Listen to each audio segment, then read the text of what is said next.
Lucas Kapitulo 6.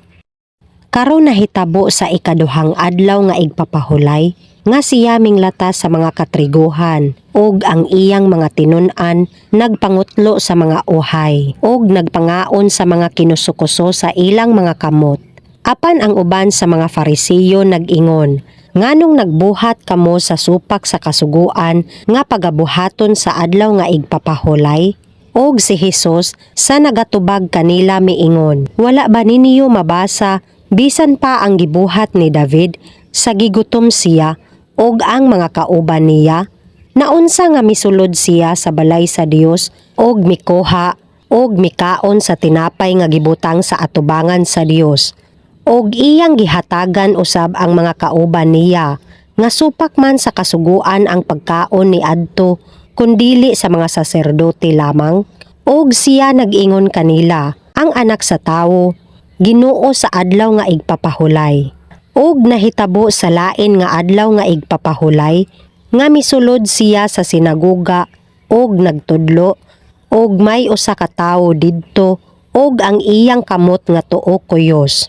Og ang mga eskriba og ang mga Fariseo nagbantay kaniya kung pagaayohon ba niya sa adlaw nga igpapahulay. Aron sila makakaplag og hinungdan sa pagsumbong batok kaniya. Apan nahibalo siya sa ilang mga huna-huna. Og siya miingon sa tawo nga may kamot nga kuyos. Bumangon ka og tumindog sa taliwala.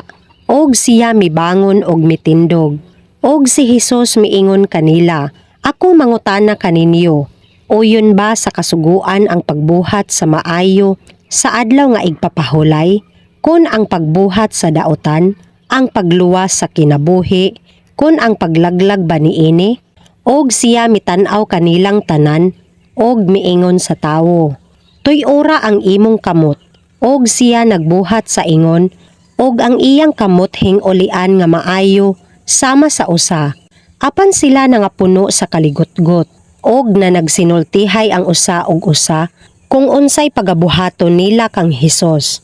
Og nahitabo ni adtong mga adlawa, nga siya miadto sa bukid sa pag-ampo, og didto nag-ampo siya sa Dios sa tibuok gabii. Og sa pagkaadlaw na, gitawag niya ang iyang mga tinun-an, og nagpili gikan kanila na 12 nga ginganlan usab niya og mga apostoles.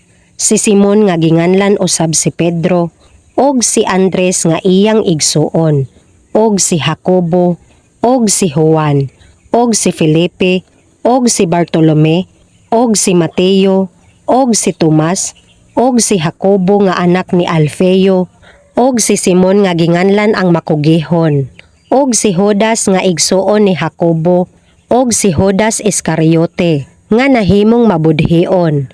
Og milugsong siya uban kanila, og mitindog sa usa ka dapit nga patag, og ang usa ka dakong panon sa iyang mga tinun-an, og usa ka dakong panon sa katawhan gikan sa tibuok Judea og Jerusalem, og sa baybayon sa Tero og sa Sidon, ming-abot sa pagpatalinghog kaniya og pagpaayo sa ilang mga sakit, og ang mga gisakit sa mga espiritong mahugaw nangaayo, og ang tibuok panon sa katawhan naninguha sa paghikap kaniya. Kay may gahom nga minggula kaniya, og nagaayo sa tanan. Og siya, sa giyahat ang iyang mga mata sa iyang mga tinun-an, miingon, bulahan kamo nga mga kabos, kay inyo ang gingharian sa Dios. Bulahan kamo nga mga gigutom karon, kay pagabusgon kamo. Bulahan kamo nga nagapanghilak karon, kay magakatawa kamo.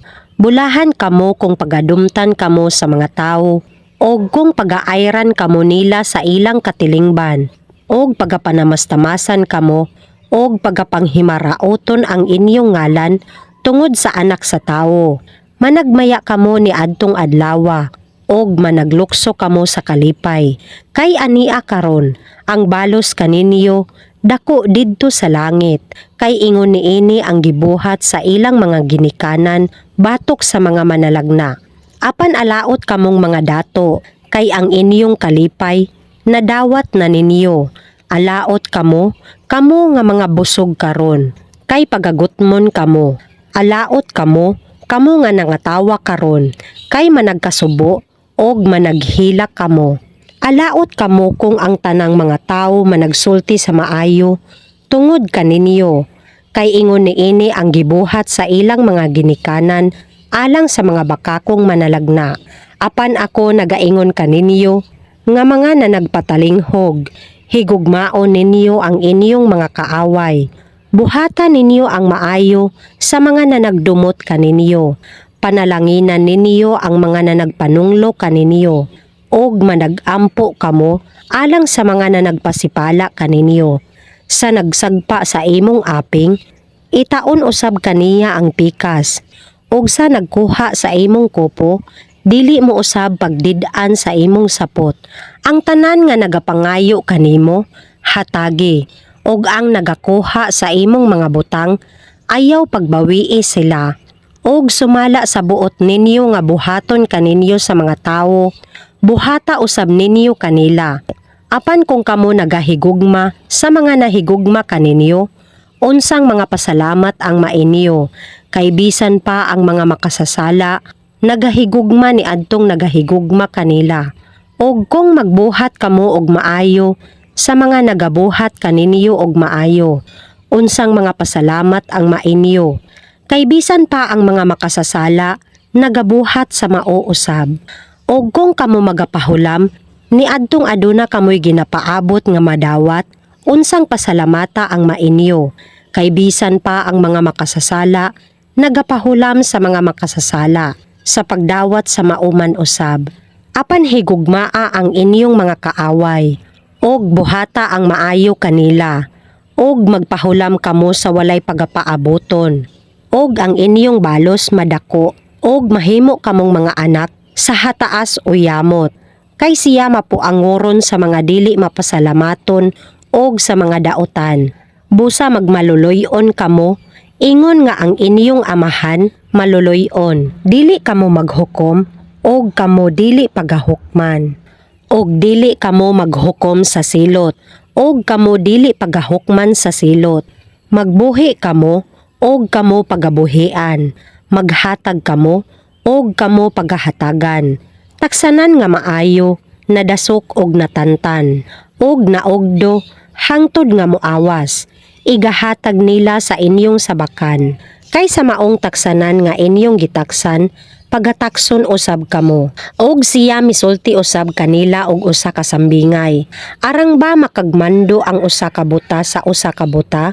Dili ba mahulog silang duha sa buho? Ang tinun-an dili labaw sa iyang magtutudlo. Apan ang tagsa-tagsa, kung mahingpit na, mahisama sa iyang magtutudlo. Og nganong ginatanaw mo ang puling nga anaa sa mata sa imong igsuon, og wala mo pagtagda ang pinutol nga kahoy nga anaa sa imong kaugalingong mata? Kun unsaon mo pag-ingon sa imong igsuon, pasagdi nga pagakuhaon ko ang puling sa imong mata, sa wala mo tanawa usab ang pinutol nga kahoy nga anaa sa imong mata? Saling kapaw, kuhaa una ang pinutol nga kahoy nga anaa sa imong mata, og unya makakita ka pag-ayo sa pagkuha sa puling sa mata sa imong igsuon. Kay walay maayong kahoy nga magadala og daotang bunga, wala usab ing daotang kahoy nga magadala og maayong bunga. Kay ang tagsa-tagsa ka kahoy sa iyang bunga, maila. Kay sa mga tunokon ang mga tawo, dili makakuha og mga higos. Bisan sa mga sapinit, dili usab sila makapopo og paras. Ang maayong tawo, gikan sa maayong bahandi sa iyang kasing-kasing, magapagula sa maayo. Ug ang daotang tawo, gikan sa daotang bahandi sa iyang kasing-kasing, magapagula sa daotan. Kay ang baba magasulti gikan sa kadagaya sa kasing-kasing. Og nganong nagatawag kamo kanako, Ginoo, Ginoo, og dili kamo magabuhat sa akong ginaingon? Ang tagsa-tagsa nga moanhi kanako, nga magapatalinghog sa akong mga pulong, og magabuhat kanila, ipakita ko kaninyo kang kinsa siya igapakasama. Siya sama sa usa ka tawo, nga nagtukod og usa ka balay nga mikalot og halalom, og nagpahamutang og patukuranan ibabaw sa batong bantiles. Og sa pagbaha sa sapa, ang sulog mihampak ni adtong balaya og wala makatarog kaniya. Kay gipasukad sa batong bantiles, apan ang nagapatalinghog og wala magabuhat. Sama siya sa usa ka tawo nga nagtukod og usa ka balay sa ibabaw sa yuta nga walay patukuranan. Batok niini ang sulog mihampak og gilayon kini napukan og ang pagkalaglag ni adtong balaya dako kaayo.